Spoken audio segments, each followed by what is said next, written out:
Hum. Alô, alô? Bom, gente, eu vim aqui fazer mais um vídeo agora sobre uma problemática muito grande que eu já tenho visto aqui já em outros canais na internet.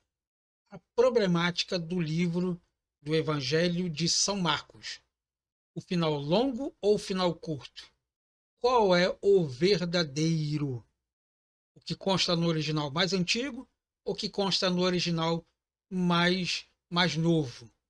É pela tradição ou é pela opinião dos pais da igreja? E por que encurtar o texto e por que alongar o texto? Eu sou o professor André Macerini e você está no canal Escavando as Escrituras.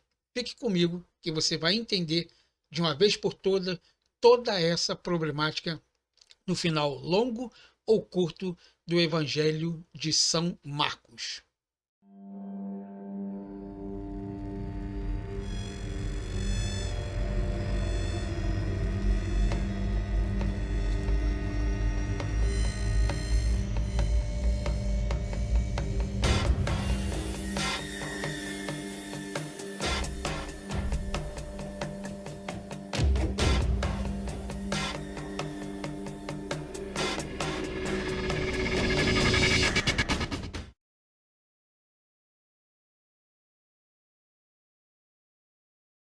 Oi, oi, microfone.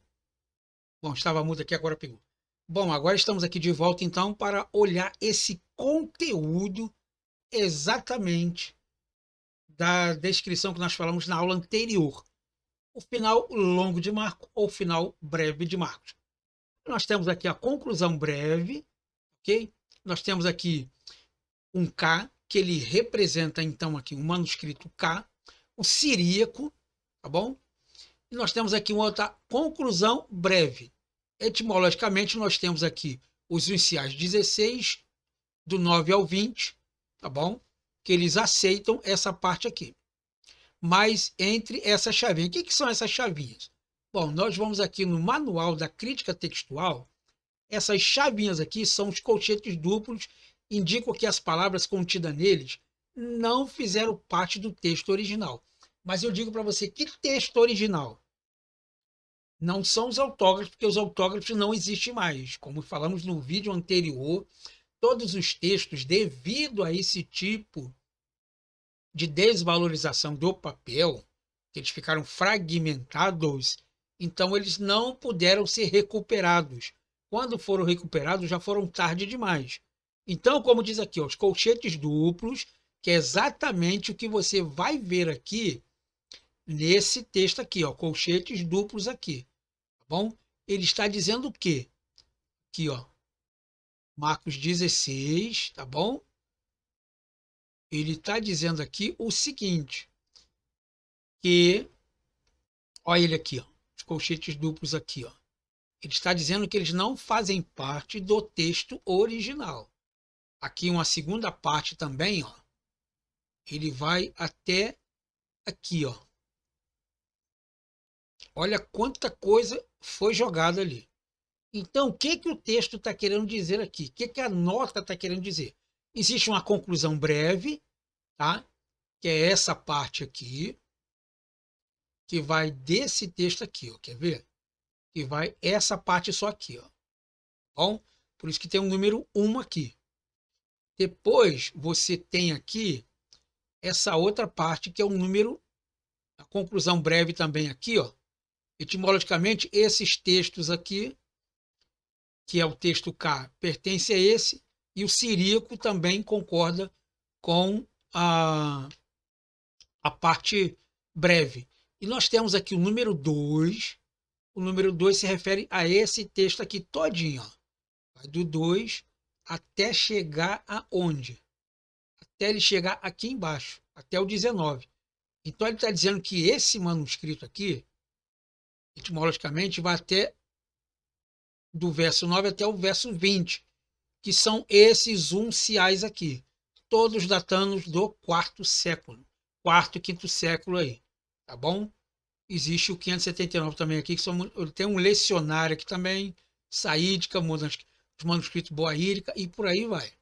Tá bom? Então o que, que acontece aqui? Alguns pais da igreja, aqui ó, Eusébio, Hierosolimitano, aqui, ó, Códice Sinaítico e o Vaticanos, tá? Ele omite esses textos aqui, manuscrito armeniano. Então, o que acontece? Nós vamos lá de novo na crítica textual. São os colchetes aqui, ó, um do lado esquerdo, outro do lado direito. Colchetes duplos indicam que as palavras contidas neles não fizeram parte do texto original, como eu acabei de falar aí. Esses textos derivam de uma fase muito primitiva da tradição e têm tido um papel significativo na história da igreja. Então, quer dizer que alguém ali, então, tentou reconstruir aquela parte do texto, tá bom? É o que a nota está dizendo aqui. Se consta no texto original ou não, nós não podemos saber porque os autógrafos não existem mais. Esses pais da igreja e esses textos que são mencionados no aparato crítico são posteriores ao quarto século. Se são posteriores, então eles têm mais os textos agora modernos e adotados então como uma forma de preenchimento daquele vazio que ficou exatamente naqueles papiros. É isso que eu quero que você entenda. Bom, quando fala texto original, ele está dizendo que o texto original é em grego, não o texto original dos autógrafos, que é impossível. Nós não sabemos o que houve lá, tá bom? Então, essa reconstrução do texto fala-se exatamente disso aí. Eu acredito que o texto original é o texto mais longo, porque ele acaba muito abrupto ali e, inadvertidamente, nós não sabemos o porquê que o autor acabou daquela forma. Talvez por uma perseguição, ou o documento se perdeu, ou aconteceu algo que ele não conseguiu fazer o restante do texto, nós não sabemos. O que nós sabemos é que posteriormente alguém refez aqueles textos lá, tá bom? E acrescentou aquelas palavras para que o texto ficasse agora mais harmonizado e não tivesse aquele fundo todo abrupto lá. Ok? Então, espero que você tenha entendido o texto aqui e espero também que você tenha entendido esse final ali. Tá bom? O texto que ele fala como original é os códices e não é os papiros. E todos os pais da igreja que nós vemos ali data sempre do 1º século para frente. Coisa que o manuscrito de Marcos foi escrito logo no início do 1º século, que data do ano 53, 55, no máximo 57 depois de Cristo. Ou seja, praticamente 20 anos depois, 25 anos depois da morte de Jesus e da sua ascensão aos céus ali. Bom, então não tem lógica nenhuma ficar batendo cabeça dizendo o texto mais curto é o verdadeiro, o texto mais longo é o verdadeiro. Não. O texto mais longo sempre será o mais original, não o texto mais curto. O texto mais curto você pode deixar de fazê-lo. O texto mais longo você não vai escrevê-lo, você não vai inventar. Você vai desenvolver exatamente dentro da semântica do texto que está ali. Então, eu acredito, com todas as letras, com todo o profissional que eu sou dentro da área de teologia, que o texto mais longo realmente fazia parte do texto original. Bom, e essas informações que nós temos ali, infelizmente, são posteriores ao manuscrito, como o próprio manual de crítica textual, que eu vou mostrar novamente para você ali, e vou lê-lo outra vez para que você possa ter ciência dele ali. Nós temos os colchetes aqui, e ele diz assim: colchetes duplos indicam que as palavras contidas nelas não fizeram parte do texto original. Ele está falando de texto original, mas não está falando dos autógrafos. Ele está falando de outras cópias remanescentes.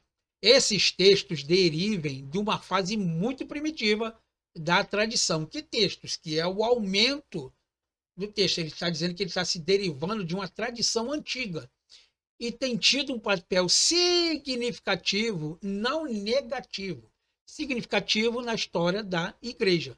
Porque exatamente ele está dizendo que Jesus voltará e deixou exatamente para os seus discípulos a forma de como eles tinham que conduzir o evangelho de Jesus Cristo, ou a palavra dele, que é a palavra remanescente, e não deixar aquela forma muito abrupta no texto ali. bom? Então, espero que você tenha compreendido, espero que você tenha gostado desta aula também. Muito obrigado aí pela sua atenção. Se você tiver alguma dúvida, por favor, coloque aqui no chat, que eu terei o prazer em respondê-lo. Se você precisar de material, muitas pessoas têm me pedido material, mas não têm colocado o endereço, uma forma que eu possa chegar até você. Então, por favor, coloque uma forma que eu possa chegar até você, através do WhatsApp, de um e-mail, do Facebook, para que eu possa mandar esse material para você totalmente gratuito, sem custo adicional nenhum. Tá bom? Fique com Deus, muito obrigado e nos vemos então numa próxima aula.